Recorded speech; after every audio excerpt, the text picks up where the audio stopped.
C'est moi, j'espère que vous êtes prêts pour la partie 2. Merci beaucoup pour les likes, ça m'a beaucoup plu. Et merci pour les commentaires pour certaines personnes.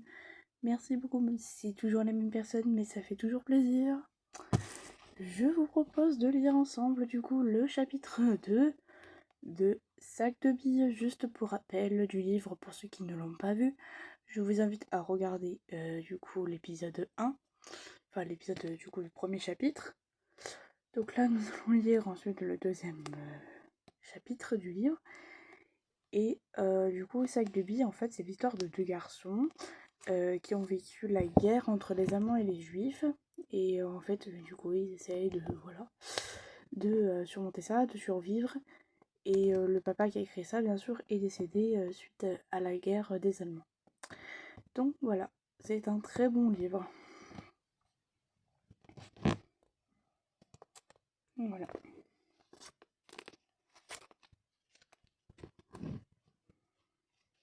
Évidemment, j'avais mis le petit marque-page. Chapitre 2. Henri a épousseté le col de Bibi Cohen, qui a quitté le fauteuil et s'est dirigé vers la caisse. Nous sommes derrière Maurice. Maurice et moi à suivre les événements. J'ai un peu d'inquiétude au creux du ventre. Là, on y est peut-être allé un peu fort. Introduire ces deux lascars en plein cœur de la colonie juive. C'est gonflé, un peu trop. Henri s'est tourné vers l'Allemand. Monsieur, s'il vous plaît. Le SS s'est levé, s'est installé, la casquette sur les genoux. Il se regardait dans le miroir comme si... juste parenthèse. Pour Lascar, c'est bonhomme. Je crois que c'est comme ça. Son visage avait été un objet sans intérêt, même un peu répugnant. Bien dégagé. Bien dégagé? Oui, l'arrêt droite, s'il vous plaît. Excusez-moi, j'ai eu un petit bug à ce moment-là, c'est parce que des fois j'oublie les points d'interrogation, points d'exclamation. Donc voilà. J'en suffoque. Derrière la machine enregistreuse, un Allemand qui parle français. Un Allemand qui parle français?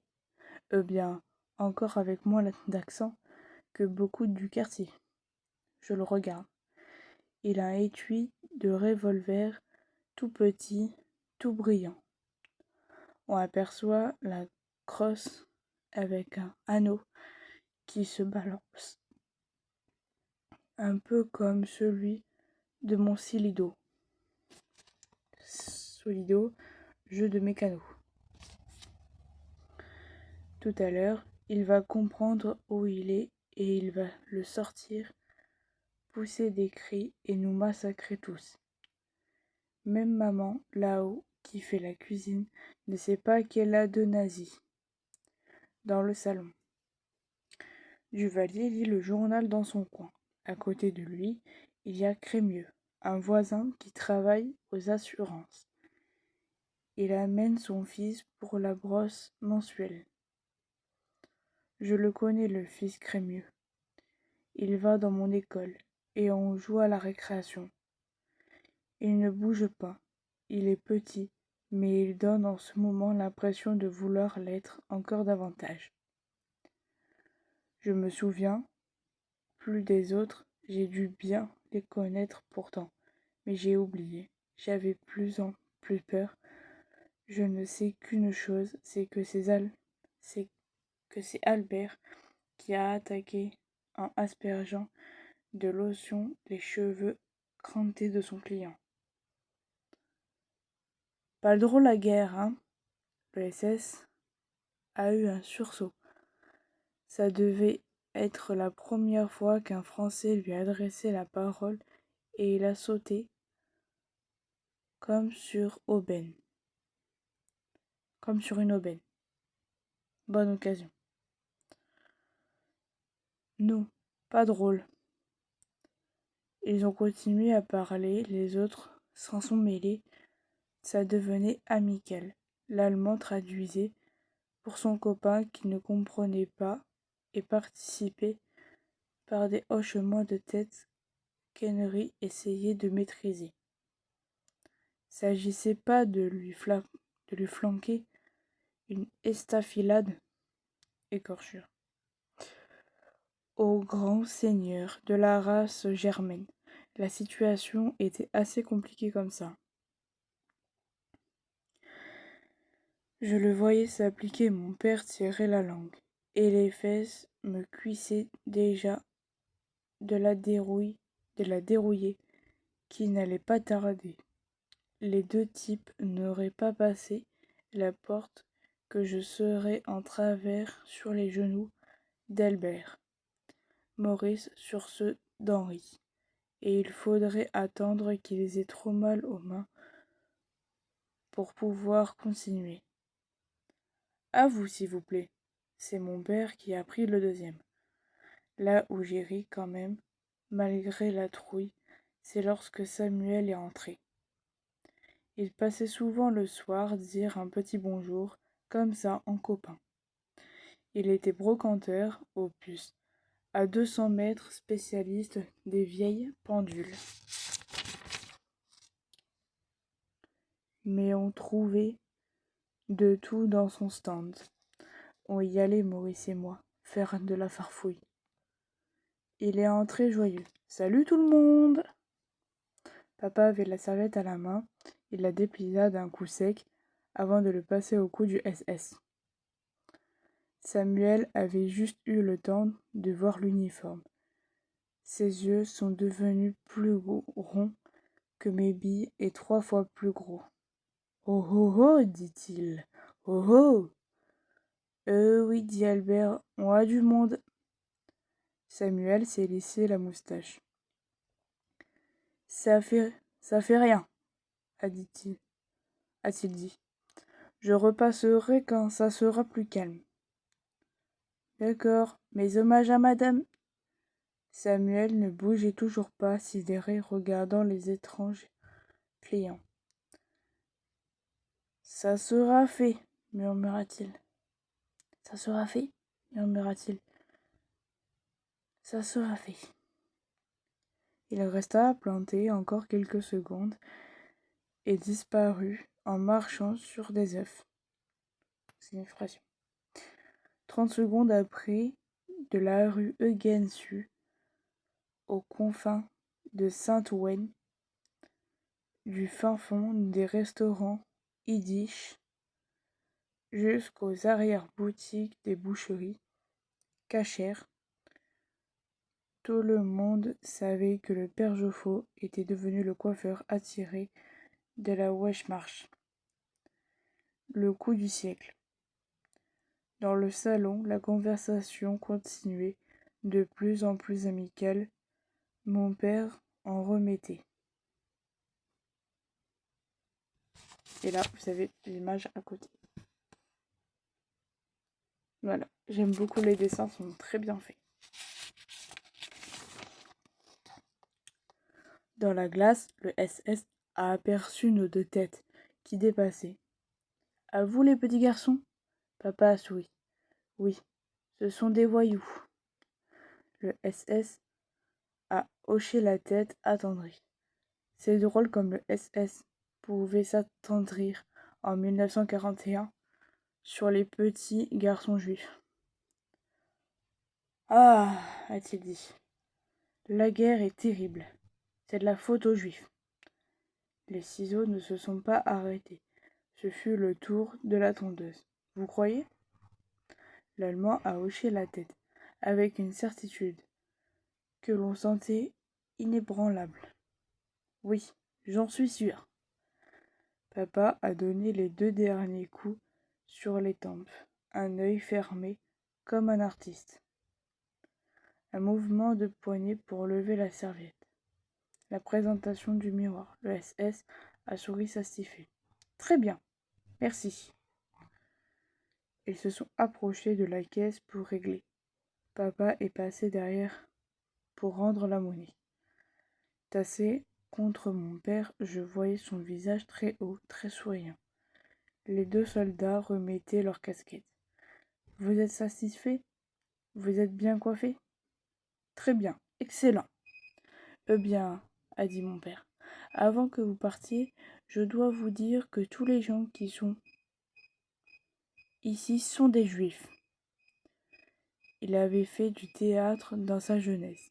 Le soir, quand il nous racontait des histoires, il mimait avec des gestes amples à la Stanislavski.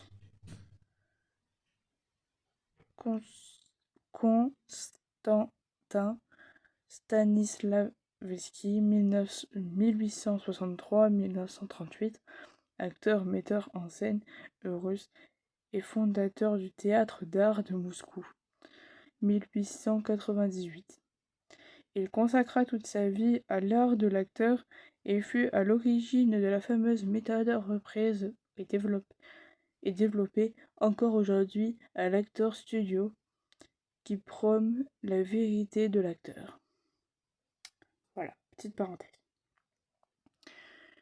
À cet instant, aucun acteur n'aurait pu avoir devant la rampe plus de majesté que le père Joffo derrière son comptoir. Dans le salon, le temps s'était arrêté. Puis Crémieux s'est levé le premier et serré la main de son fils, qui s'est dressé aussi. Les autres ont suivi. Duvalier n'a rien dit. Il a posé son journal, rentré sa pipe, et François Duvalier, fils de Jacques Duvalier et de Noémie Machegrin, baptisé à Saint-Eustache et catholique pratiquant, s'est dressé à son tour. Nous étions tous debout. Le SS n'a pas bronché. Ses lèvres m'ont paru plus fines soudain. Je voulais parler des Juifs riches. La monnaie a tinté sur la plaquette de verre du comptoir, et il y a eu un bruit de bottes. Il devait être au bout de la rue que nous étions encore figés, pétrifiés, et il me sembla un instant que, comme dans les contes, une fée maligne nous avait changés en statues de pierre, et que jamais nous reviendrons à la vie. Lorsque le charme fut rompu et que tous se rassirent lentement, je savais que j'avais échappé à la fessée. Avant de reprendre son travail, la main de mon père effleura la tête de Maurice et la mienne, et je fermai les yeux pour que mon frère ne puisse pas dire que 2 fois dans la même journée il m'avait vu pleurer. « Voulez-vous vous taire ?» Maman crie à travers la cloison. Comme chaque soir, elle est venue vérifier nos dents, nos oreilles, nos ongles. Une tape sur l'oreille, elle nous a bordés, embrassés et a quitté la pièce. Et comme chaque soir, la porte n'est pas refermée, que mon oreille vole dans la chambre obscure et atteint Maurice, qui jure, en charretier. Nous nous battons souvent, le soir surtout, en essayant de faire le moindre bruit possible. En général, c'est moi qui attaque. J'écoute l'oreille tendue. J'entends le froissement des draps sur ma droite. Maurice a quitté son lit. Je suis au chant modulé du ressort. Il doit, en ces instants, s'apprêter à bondir sur moi. Je bande mes biceps ficelés en haletant de terreur et de joie. Je suis prêt à une bataille forcenée et lumière. Ébloui, Maurice se jette dans son lit et je m'efforce de donner l'apparence du repos total. Papa est là. Inutile de feindre, il ne se laisse jamais avoir par nos trucages. Suite de l'histoire, annonce-t-il. Ça, c'est formidable. C'est la plus chic chose qui puisse arriver. De tous mes souvenirs d'enfance, mais on verra qu'elle fut courte, voici l'un des meilleurs. Certains soirs, il entrait, s'asseyait sur mon lit ou sur celui de Maurice et commençait les récits de grand-père. Les enfants aiment les histoires. On leur en lit, on leur en invente, mais pour moi, ce fut différent. Le héros a été mon grand-père, dont je pouvais voir dans le salon un daguerréotype. L'une des premières photographies. L'image était imprimée sur une plaque métallique. Voilà pour du coup l'info. Ouf, j'ai mon œil qui commence à fatiguer, mon œil droit. Sur cadre ovale, le visage sévère et moustachu avait pris avec le temps une couleur rose délavée, comme en ont les layettes, les layettes des bébés. On devinait sous l'habit bien coupé une musculature qu'accentuait encore la pose cambrée qu'avait dû imposer le photographe. Il s'appuyait sur un dossier de chaise qui semblait ridiculement chétif et prêt à s'effondrer sous le poids du géant. Il me restait des récits, le souvenir confus d'une série d'aventures s'imbriquant les unes dans les autres, comme des tables gigognes. Gigognes, du coup, ça veut dire des tables de différentes tailles qui se rangent les unes sur les autres, dans un décor de désert blanc de neige, de rues tortueuses, au cœur des villes semées de clochetons dorés. Mon grand-père avait 12 fils. C'était un homme riche et généreux, connu et estimé des habitants d'un grand village au sud d'Odessa, Elisabethgar, en Bessarabie russe. Il vivait heureux et régnait sur la tribu jusqu'au jour où commencèrent les pogroms. Ces récits ont bercé mon enfance. Je voyais les crosses des fusils s'enfoncer dans les portes, briser les vitres, la fuite éperdue des paysans, les flammes courant sur les poutres des isbas, qui veut dire petite maison russe. Et j'avais dans mes yeux un tourbillon de lames de sabre, d'haleines de chevaux, lancer des lueurs, des perrons, et par-dessus tout, se déchant dans la fumée, la figure gigantesque de mon aïeul Jacob Joffo, donc du coup qui est le grand-père des deux. Mon grand-père n'était pas un homme à laisser massacrer ses amis sans rien faire. Le soir, il quittait sa belle robe de chambre à ramage, descendait à la cave et à la lumière d'une lanterne sourde, il revêtait des bottes et des habits de moujik, paysan russe. Il crachait dans la paume de ses mains, les frottait contre la muraille et les passait ensuite sur son visage noir de poussière et de suie.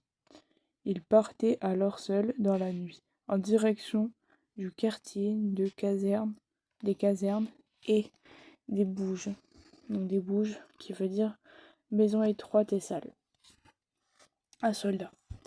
Il guettait dans l'ombre, et lorsqu'il en voyait 3 ou 4, sans hâte et sans colère, avec l'âme pure du juste, il les assommait en leur cognant le crâne contre les murs, puis rentrait chez lui, satisfait en chantonnant un air yiddish. Et puis les massacres s'amplifièrent, et grand-père comprit que ces expéditions punitives n'étaient plus efficaces, et y renonça à regret. Il convoqua la famille et lui apprit avec tristesse qu'il lui était impossible, à lui tout seul, d'assommer les 3 bataillons que le Tsar, donc Tsar l'empereur russe, pour ceux qui ne savent pas, envoyé dans la région. Il fallait donc fuir et vite. Le reste de l'histoire est une cavalcade animée et pittoresque à travers l'Europe de la Roumanie, la Hongrie, l'Allemagne, où se succèdent les nuits d'orage, les buveries, les rires, les larmes et la mort. Nous écoutâmes ce soir-là, comme d'habitude, la bouche ouverte. Les 12 ans de Maurice ne l'empêchaient pas d'être fasciné. La lampe faisait des ombres sur la tapisserie, et les bras de papa s'agitaient au plafond. Les murs se peuplaient de fuyards, de femmes terrifiées, d'enfants tremblants, aux yeux d'ombre, inquiètes. Ils quittaient des villes sombres, pluvieuses, aux architectures tarabiscotées, compliquées. Un enfer de passé tortueux,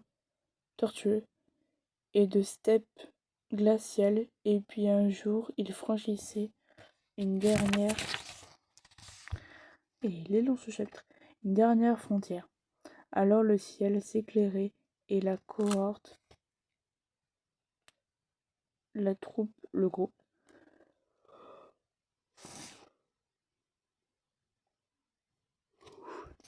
fatigué, découvrait une jolie plaine. Sous un soleil tiède, il y avait des champs d'oiseaux, des champs de blé, des arbres et un village tout clair, au toit rouge, avec un clocher, des villes à chignons sur des chaises toutes gentilles. Sur la maison la plus grande, il y avait une inscription: Liberté, égalité, fraternité. Je pense que vous avez tous deviné ce que ça veut dire, liberté, égalité, fraternité. Pour ceux qui ne savent pas, c'est la devise de la France. Alors, tous les fuyards posaient le baluchon ou l'alléché. Ou l'alléché, la charrette, et la peur quittaient leurs yeux, car ils savaient qu'ils étaient arrivés. La France, évidemment.